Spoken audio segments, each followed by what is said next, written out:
Bonjour, je reprends la parole aujourd'hui pour vous parler des fondamentaux de l'existence. Effectivement, il y a beaucoup d'erreurs et d'ignorance qui circulent sur cette planète actuellement, beaucoup de fausses croyances qui n'ont fait que ralentir l'évolution de l'humanité. Ce ralentissement s'est accru au XXIe siècle avec la venue d'Internet, où tout le monde peut dire n'importe quoi, donner des enseignements qui n'en sont pas, et finalement égarer ceux et celles qui sont sur le point de commencer à essayer de comprendre ce qu'il se passe à l'intérieur d'eux-mêmes et à l'extérieur dans le royaume divin. Premier fondamental, la mort. Vu l'actualité et ce qu'il se passe sur cette planète et la comédie qui est jouée par certaines forces sombres, il est temps de parler définitivement du concept de la mort. La mort n'est qu'un passage. La mort n'est pas une réalité. Bien sûr, d'un point de vue philosophique, beaucoup pourront aborder la question et comprendre qu'effectivement, ce n'est pas une réalité. Mais qu'est véritablement la mort? La mort, c'est exactement la même chose comme vous passez du salon à la salle à manger. Quand vous passez le seuil de la porte, vous êtes sur le point de traverser la mort du salon. Vous n'existez plus au salon et vous passez dans la salle à manger, dans la réalité de la salle à manger. Que se passe-t-il sur le plan fonctionnel de votre être? Eh bien, tout simplement, vous changez d'état. Quand vous êtes dans le salon, vous avez une certaine tenue, un vêtement qui correspond à cet état. Et quand vous êtes dans la salle à manger, vous avez un vêtement, une tenue qui correspond à ce nouvel état. Pourtant, vous êtes toujours la même personne et vous avez toujours la même conscience. Donc, vous avez simplement passé un seuil. La mort n'est rien d'autre que cela. Maintenant, nous allons détailler un exemple précis. Puisqu'en ce moment, 99% de la population est dans la phobie et dans la peur de mourir du fait d'un virus, nous allons expliciter le propos. La mort, ce n'est pas changer d'état, c'est passer à une autre réalité. Et cette réalité a toujours été là, puisque toutes les réalités s'interpénètrent, dans tous les mondes et dans toutes les dimensions, contrairement à ce que certains racontent. La dimension terrestre ne peut se vivre qu'à travers le vêtement terrestre. Votre corps physique, votre premier corps, le plus densifié, au plus profond du royaume divin, est le véhicule qui vous permet de vous manifester dans ce royaume divin terrestre. Quand vous quittez votre corps terrestre, vous laissez un vêtement à la terre-mère qui vous l'a prêté. Et vous revêtez alors le nouveau vêtement qui va être votre véhicule d'expression, à savoir votre corps astral. Récapitulons les corps. Vous avez un corps physique, qui est le corps densifié, qui vous permet d'être votre véhicule d'expression. En dessous, immédiatement, vous avez votre corps éthérique qui vitalise ce corps physique et qui le dynamise. On l'appelle aussi le corps physique subtil. En dessous, vous avez un corps qu'on appelle le corps astral, qui lui-même a la même forme que le corps physique et éthérique, et qui est votre véhicule émotionnel. Il vous aide à vivre votre émotionnel et votre relationnel sur Terre.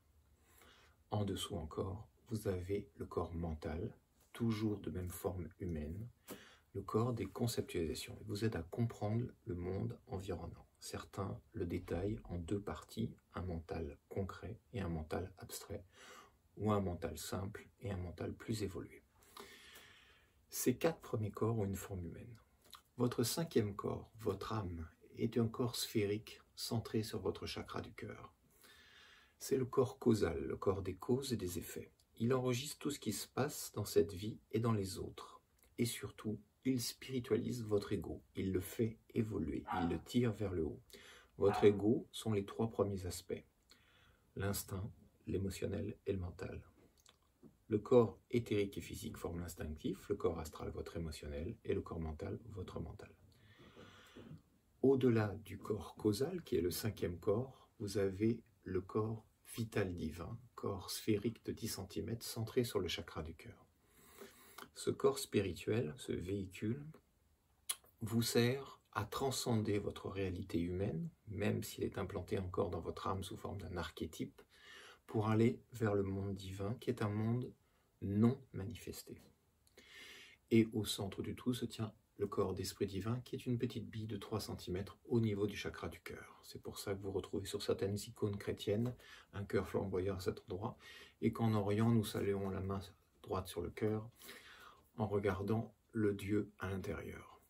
Ce corps d'esprit divin est la puissance incarnée d'une partie de votre esprit. Nous parlerons de l'esprit plus tard dans une autre vidéo. Qu'en est-il donc du processus de la mort? Imaginons un homme qui se promène dans sa demeure. Et dans cette demeure, à chaque fois qu'il passe un seuil d'une pièce, il change de vêtement pour honorer cette pièce. Son véhicule d'expression devient donc son nouveau vêtement. Quand vous êtes dans votre chambre, imaginons que vous ayez une tenue pour dormir. Puis vous sortez de cette chambre et revêtez une tenue pour circuler dans le salon. Dans ce salon, vous changez de tenue pour faire la cuisine, et ainsi de suite. Dans la mort, c'est exactement le même principe. La mort n'est que simplement le passage où vous changez de vêtement d'expression, de véhicule d'expression. La mort n'est donc qu'un seuil. La mort n'est pas une réalité, ce n'est pas non plus un état, et donc il n'y a rien à craindre, puisque votre conscience est toujours la même. Démontrons le principe. Imaginons quelqu'un qui actuellement meurt d'une maladie, d'un accident ou d'une blessure.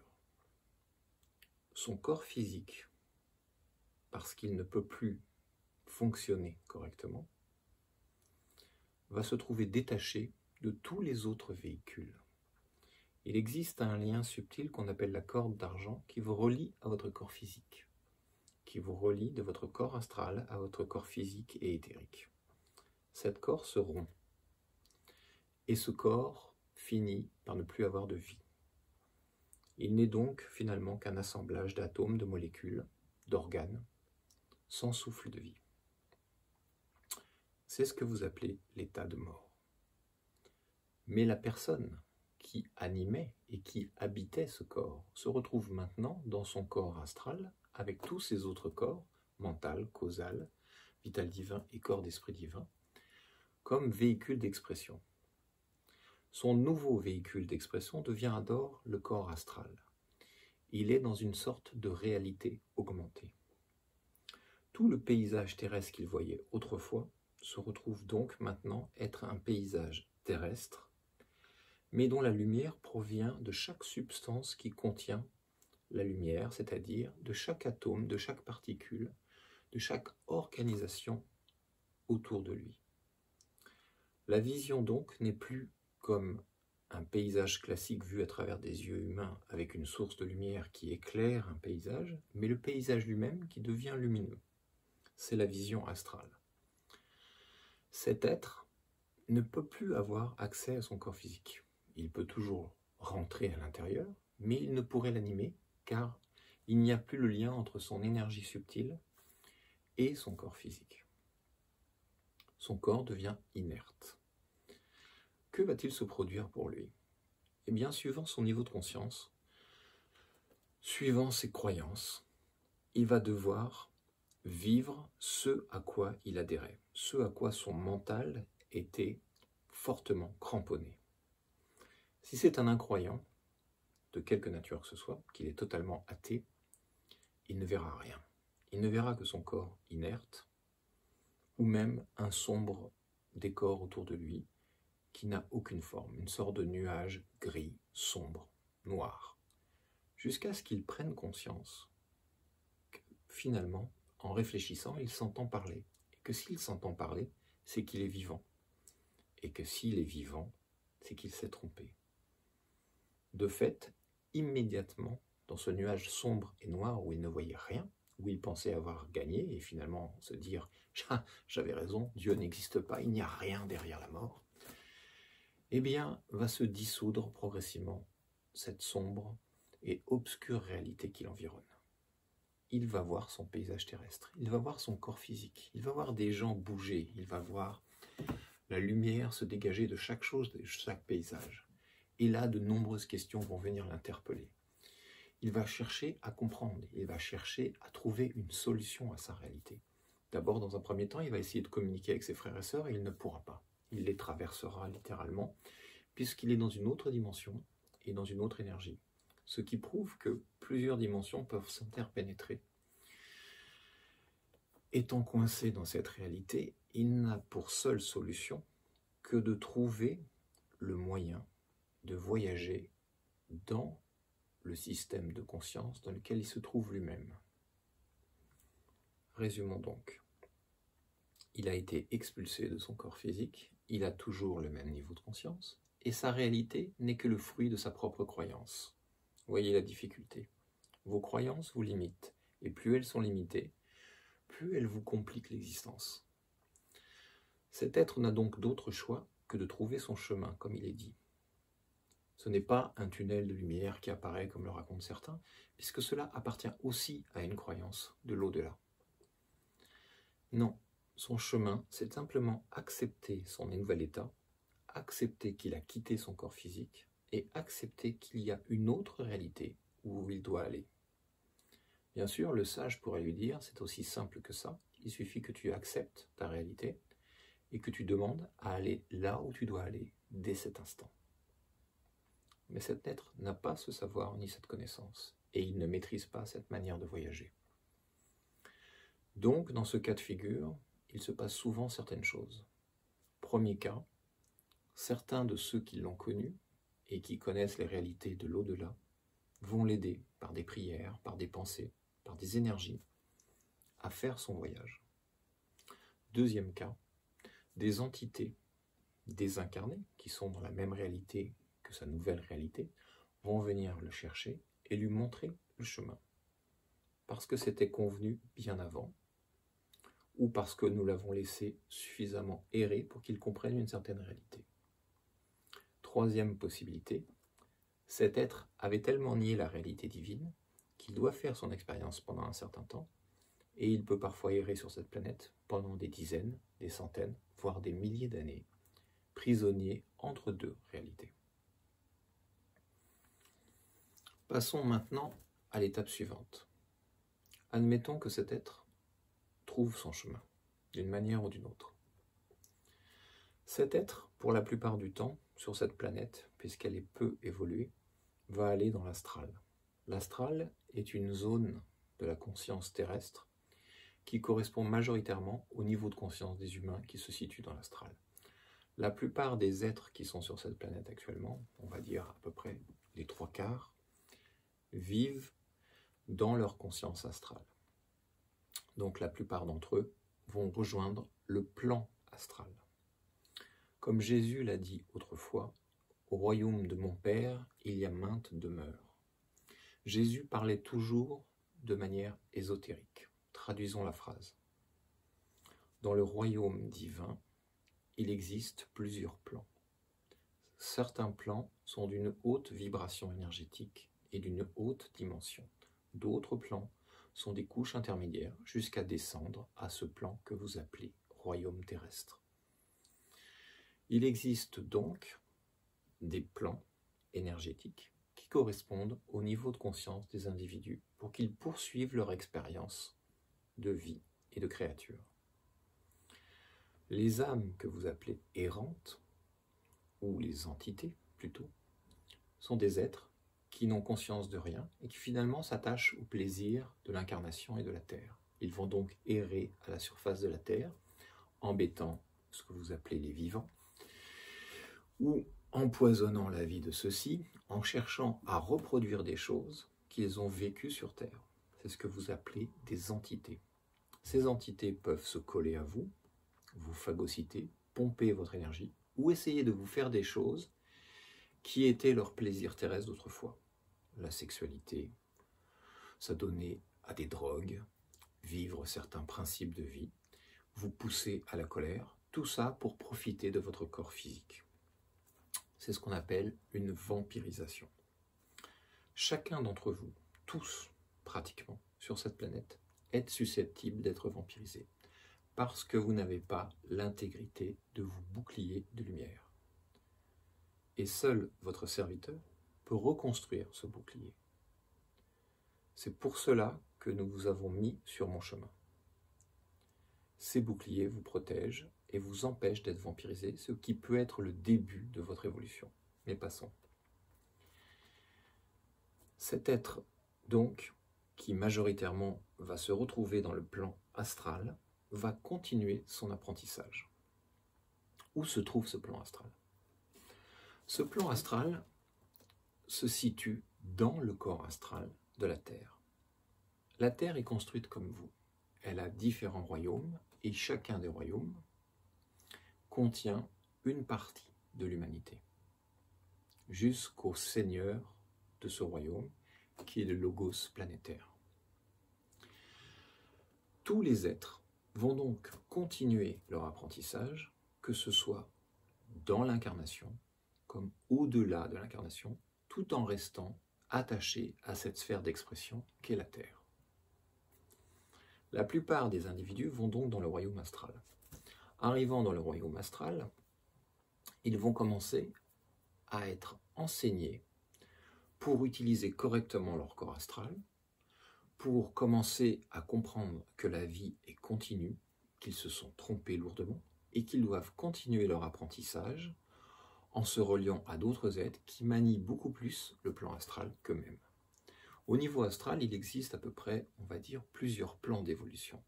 Il y a le bas astral qui va correspondre à des entités qui sont encore très dans l'émotionnel et dans les dépendances de toutes sortes et de toute nature, c'est très peu évolué. Vous avez l'astral moyen qui correspond à ceux qui sont dans l'émotionnel constamment ou dans l'émotif, si on peut dire, dans ces relationnels très collants. Et vous avez un astral supérieur qui s'évoque, on pourrait dire, d'une manière plus artistique, une sensibilité plus évoluée, plus tournée vers la correspondance avec le divin. Dans ces niveaux, dans ces différents niveaux, l'être qui maintenant vit et se manifeste à travers son corps astral, va connaître tôt ou tard un apprentissage. Dans un premier temps, il va s'adonner au plaisir et à la joie finalement d'utiliser un véhicule qui lui apporte beaucoup d'avantages. En effet, ce véhicule astral n'a pas besoin de dormir, n'a pas besoin de se nourrir et peut changer de forme comme bon lui semble par la simple volonté. C'est pour ça que pour certains clairvoyants, qui sont très rares sur cette planète, il est possible de voir un défunt, entre guillemets, sous l'apparence d'une jeune femme de 20 ans, alors qu'il y a peu de temps, cette femme en question avait quitté son corps alors qu'il avait atteint l'âge de 90 ans. Effectivement, parce que cette femme, dans sa conscience d'elle-même, avait la joie et le plaisir de revêtir cette forme qu'elle avait à 20 ans, et c'était sa forme d'expression la plus favorite. Et donc, dans le plan astral, elle revêtira cette forme et cette apparence d'une femme de 20 ans. Et c'est sous cette forme qu'elle s'exprimera aux yeux des autres, aux yeux de ceux qui sont dans ce plan, comme à ceux qui pourraient voir au-delà des réalités. Mais reprenons l'exemple de cet homme ou de cette femme qui arrive dans le plan astral, disons moyen, pour la plupart des individus sur cette planète. D'abord, il va s'adonner, ou elle va s'adonner, à plein de plaisirs, finalement, de rêver, de partager, de comprendre, de se construire une habitation, une vie, quelque chose, des relationnels. Et ça peut durer des dizaines et des dizaines d'années. Puis, petit à petit, au fil du temps, va venir se placer une certaine lassitude. Et c'est cette lassitude qui va provoquer ce qu'on appelle la prise de conscience. La prise de conscience que finalement, il va falloir faire autre chose. Et cette autre chose va passer tout simplement par ce qu'on appelle la pièce du souvenir. Dans cette pièce, l'être va visionner, sans complaisance aucune, sa vie passée. Et il va la visionner du jour de sa mort, de son ancienne mort, si on peut dire, à son ancienne naissance, c'est-à-dire sa précédente incarnation. Et il va juger d'une manière impartiale ses actions. Pourquoi impartiale? Parce que son âme et son esprit vont être le garant de ce jugement. Et c'est là qu'il va s'attribuer finalement ce que vous appelez le karma. Karma veut dire action. Toute action a donc une réaction. Toute action a un effet. et il ne peut y avoir que deux effets à un karma. Soit un karma génère une synergie avec l'univers, puisque cette action va dans l'axe de l'univers, c'est ce qu'on appelle un karma positif. Cela crée le cercle vertueux avec l'univers l'accueille. Soit une action ne va pas dans l'axe de l'univers, et l'univers nous renvoie cette action autant de fois qu'il sera nécessaire pour comprendre que l'action n'était pas juste. À partir de là, il y a ce qu'on appelle un karma négatif. L'être sera obligé de passer par des événements, des situations qui l'obligeront à prendre conscience que l'action n'était pas juste. Et c'est un travail long et fastidieux. Donc, dans cette pièce du souvenir, l'être dans sa globalité va se juger. Il va regarder ses actions et, sous forme de deux compteurs, placer un karma positif ou négatif. Sans aucun jugement de valeur, simplement comme un jeu. Dans le cas des humains, qui sont les êtres qui ont toujours été incarnés sur cette planète, ce n'est pas l'âme qui juge, mais un collège de 7 juges. Dans le cas des êtres cosmiques, qui ne représentent que 25% de la population actuelle, et que ces êtres cosmiques provenant d'autres systèmes galactiques, ayant un peu plus d'expérience dans l'incarnation, c'est eux-mêmes qui se jugent avec leur corps causal. Après être passé par cette pièce, l'être sait quels sont ses devoirs et ses droits pour sa prochaine incarnation. Et il va faire le choix de décider ce qu'il va épurer en lui, expérimenter ou ne pas expérimenter. C'est-à-dire qu'un être, comme on dit, ne règle pas tout son karma dans la prochaine incarnation. Il va régler peut-être une partie ou certains aspects de celui-ci parce que le contexte peut convenir à l'expression de ce karma. Donc vous voyez bien que l'incarnation est quelque chose de beaucoup plus complexe qu'on ne croit. Cet être se lassant de plus en plus de sa vie astrale va donc se mettre en quête d'instructeurs qui vont se présenter à lui ou d'instructrices et qui vont lui enseigner l'art de préparer sa future incarnation, c'est-à-dire choisir l'époque, le lieu, le contexte, la famille. Nous choisissons donc tout ce que nous avons sur Terre. J'en appelle à vous, mes chers étudiants et étudiantes, qu'il n'y a donc pas de fatalité. Aucun d'entre vous sur cette planète, qui que ce soit, ne peut dire « je n'ai pas voulu m'incarner, je n'ai pas demandé cela, on m'a poussé, je n'ai jamais demandé à revenir ». Tout est faux. Ça, c'est une excuse bidon de votre ego pour refuser l'incarnation et surtout ne pas jouer le jeu de la vie. Donc vous devez balayer de la main par votre conscience ce genre de propos de votre mental. Mais reprenons. L'être prépare donc son incarnation. Il va scruter la meilleure période qui lui convient. Il va scruter le pays d'expression. Généralement, c'est un pays qui était en relation avec des anciens membres de sa famille et de sa précédente incarnation. Vous pouvez donc retrouver souvent dans votre génome terrestre, dans votre corps physique, ou dans les histoires de votre famille ou de vos familles, des liens avec vos précédentes incarnations. Mais ça, c'est une autre chose.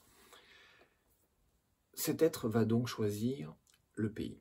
Puis, s'attachant à ce pays, en fait, par affinité vibratoire d'énergie, il va trouver naturellement des couples potentiels qui pourraient lui permettre de produire une incarnation.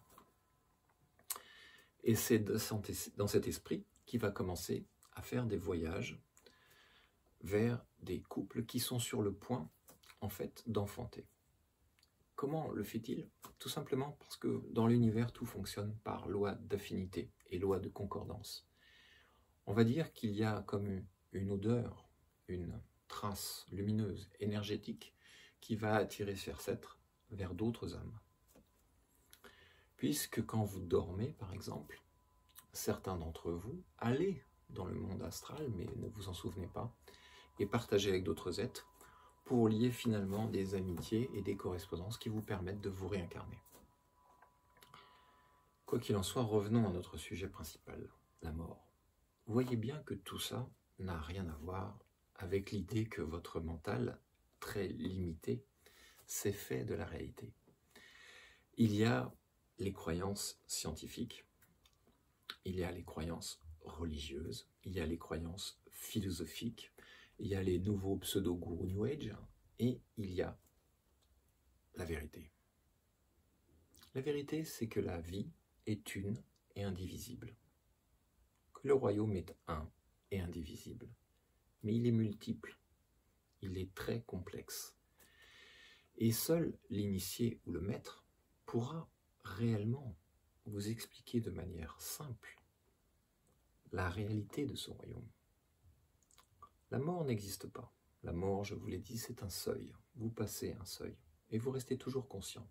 Donc cessez de perdre votre temps. Cessez de vous adonner au plaisir futile de l'existence actuelle. La vie est plaisir, certes, mais le plaisir n'est pas le but à rechercher.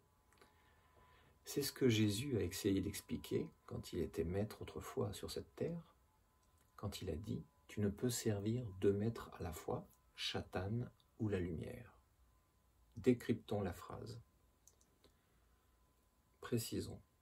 Satan n'est pas une entité, ce n'est pas Satan. Satan, en araméen, veut dire densité. La lumière est une parabole du monde et du royaume divin. Ce qu'il voulait dire par là, c'est qu'il fallait d'office choisir sa direction d'évolution. Pourquoi l'évolution terrestre ne s'est-elle pas faite sur cette planète? Tout simplement parce que les humains ont été fascinés d'office par la matière. Vous avez été fascinés par le jeu qu'elle offre et fascinés parce que vos corps se sont adonnés et accrochés à cette réalité. C'est le piège de la dualité. A contrario, certains d'entre vous, recherchant l'origine, ont voulu s'adonner à des disciplines qui, issues de leur propre mental, souvent dans certaines religions, congrégations, communautés, à des disciplines très austères pour vous détacher de la matière.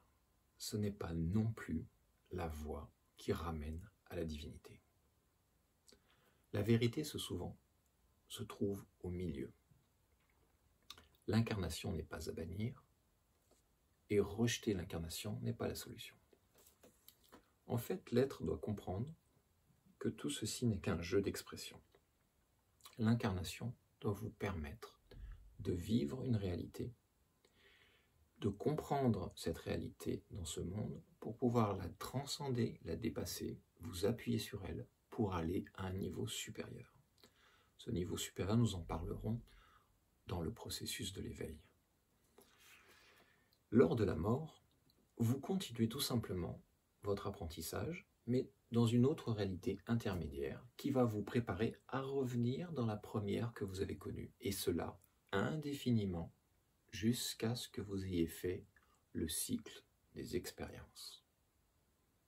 C'est ce que les Indiens appellent la samsara, la roue de l'incarnation. Au passage, comment sortir de l'incarnation? Il n'y a qu'une seule porte de sortie. C'est pour ça qu'il est très amusant de vous entendre me dire souvent qu'il y a plusieurs manières de faire son ascension spirituelle. Non, il n'y en a qu'une seule. Et il n'y en aura jamais qu'une seule. Si vous prenez une galaxie qui tourne autour d'un trou noir, qui vous fait passer à une autre réalité, il n'y a qu'une seule porte de sortie de cette galaxie. Comme il n'y a qu'un seul messager, quand on vient instruire l'humanité, ou le faire passer à une autre réalité. Il n'y a donc qu'un seul enseignement, même si cela va courroucer énormément de personnes. L'enseignement originel est une sève qui a trouvé son expression à travers différents types d'arbres qui ont donné différents types d'orientation à l'interprétation qu'il se faisait de cette sève originelle. Ici, nous parlons la langue du divin, nous parlons la langue de feu. Nous ne parlons plus la langue des religions, des philosophies, des croyances, du New Ageisme ou je ne sais quoi d'autre. Donc, il n'y a qu'une seule porte. Quelle est-elle? Un être, pour sortir de la réincarnation, doit cesser d'être dans le karma négatif, doit maîtriser ses corps, tous. Les maîtriser ne veut pas dire les contrôler par l'un d'entre eux, souvent le mental, et passer à son niveau supérieur d'expression, c'est-à-dire son âme. C'est pour ça que lors de notre protocole, quand vous venez me voir, je vous donne votre rayon d'âme. Parce que je vous explique que c'est dans votre âme que vous devez vivre désormais et que vous devez repousser définitivement l'envie de vos corps à prendre le pouvoir dans votre personnalité globale, dans votre globalité. Mais tout cela ne sont pas que des mots. Pour pouvoir le vivre, il faut que vous soyez purifié. Vous allez donc faire des réincarnations jusqu'à ce que vous trouviez le véritable enseignement et la véritable possibilité de sortir du cycle de réincarnation. Mais revenons à notre propos de la mort. Que se passe-t-il pour vos corps? Pourquoi y a-t-il cette peur phobique de la mort? Parce qu'il y a dans votre ego la peur de la disparition, la peur de la mort physique, ça c'est la peur instinctive. Il y a aussi la peur de l'astral, la peur des relations, de perdre l'autre, de perdre les autres, de perdre mon relationnel. Mais on vient de démontrer que la vie est une et indivisible. Donc personne ne se perd dans l'univers. Et puis il y a la peur conceptuelle. Que va-t-il m'arriver? Que va-t-il se produire derrière? Que va-t-il se passer? Ainsi de suite, toutes les questions qui fusionnent et qui fusent dans le mental. Toutes ces peurs vous paralysent et vous empêchent d'évoluer. Pour simplifier, dans votre corps causal, dans votre âme, se tiennent 3 atomes primordiaux. Ces 3 atomes fonctionnent comme des boîtes noires, ou plutôt des boîtes lumineuses, parce que boîte noire n'est pas vraiment le bon terme. Elles enregistrent toutes les qualités, toutes les perceptions, tous les niveaux de sensibilité de chacun des aspects de votre ego, donc de ce qu'on appelle les 3 mondes, instinctif, émotionnel, mental. Vous reconstruisez donc dans chaque vie et vous emmenez avec vous dans chaque vie vos corps sous une forme de programmation. Si vous expliquez cette vérité à vos corps, et si cette vérité va descendre de votre âme vers votre mental, puis votre émotionnel, puis votre instinctif, jusque dans votre structure cellulaire, la peur disparaîtra à jamais. Mais cela est le travail du disciplina. Et il n'est ouvert qu'à ceux qui commencent à comprendre vers où mène la quête. Vous avez donc une vie éternelle. Et souvent, vous vous reconstruisez des corps qui ressemblent étonnamment aux précédents. Sauf si vous modifiez quelques paramètres. Vous voyez bien que tout ce qui vous environne, tout ce qui vous entoure actuellement, cet égrégore de peur n'a pas lieu d'être. Malheureusement, après des centaines de milliers d'incarnations, après des centaines de milliers d'années d'enseignement, de messagers, de religion, de philosophie, je vous vois bien tous trembler en vous-même, ici-bas, à travers vos vies. Parce que finalement, ces concepts, ces croyances, n'ont effleuré que votre mental. Et que vous êtes confronté à une pièce de théâtre actuelle qui vous fait craindre ce principe. Comprenez bien que la mort n'est qu'un seuil que vous franchissez avec votre conscience dans le véhicule d'expression que vous avez choisi dans l'instant et qui correspond à votre plan d'expression de l'instant, qu'il soit terrestre ou autre. La mort n'existe donc pas. Elle a été, augmentée dans vos croyances pour vous faire honorer la vie, tout simplement. Ça fait partie du plan de la dualité. Le divin, les divinités, les maîtres, les messagers, les messagères, tous ceux qui sont venus vous ont fait mettre l'accent sur la vie, parce que la vie est précieuse. Ce n'est pas parce que vous êtes immortel que vous devez sacrifier ou gâcher la vie. Bien au contraire, vous devez l'honorer 2 fois plus. Parce qu'en perdant votre temps, en vous recréant des formes, en recréant des situations, vous perdez énormément de temps d'évoluer et d'aller retrouver plus profondément la vérité de la divinité une et indivisible. Si aujourd'hui je suis descendu dans cette réalité, si je suis descendu de dimension en dimension jusqu'à vous, ce n'est pas simplement pour vivre une incarnation, puisque cela ne m'intéresse plus véritablement. Mais c'est simplement pour vous rappeler quel est le chemin le plus rapide qui mène à l'unité. Et que tant que vous ne ferez pas l'unité en vous-même, autour de vous-même, dans votre peuple, dans votre civilisation actuelle, vous n'aurez aucun droit à aller au-delà de cette réalité, c'est-à-dire sur le plan supérieur, sur le plan de l'âme.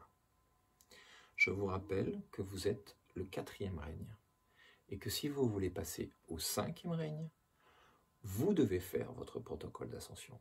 Vous devez venir, vous devez être initié et passer au niveau supérieur. Mais avant cela, vous devez former une humanité qui fonctionne, car vous n'aurez pas fait la preuve que vous avez dépassé votre animalité. L'humain se situe entre l'animal et l'homme-ange, ou si vous préférez le monde de l'âme. Il n'a pas complètement coupé les ponts avec son animalité. Regardez ce qui se passe sur cette planète aujourd'hui. C'est pour ça que c'est très amusant pour le plan divin de voir finalement le plan négatif se réaliser, pour tout simplement l'englober d'une meilleure manière pour vous faire passer à une autre réalité. Donc de grâce, cessez de simplifier la connaissance. Revenez à la raison et regardez la chose en face. La mort n'est rien, la vie est tout. Dirigez-vous donc vers la vie et venez emprunter le sentier unique qui vous mènera à la libération.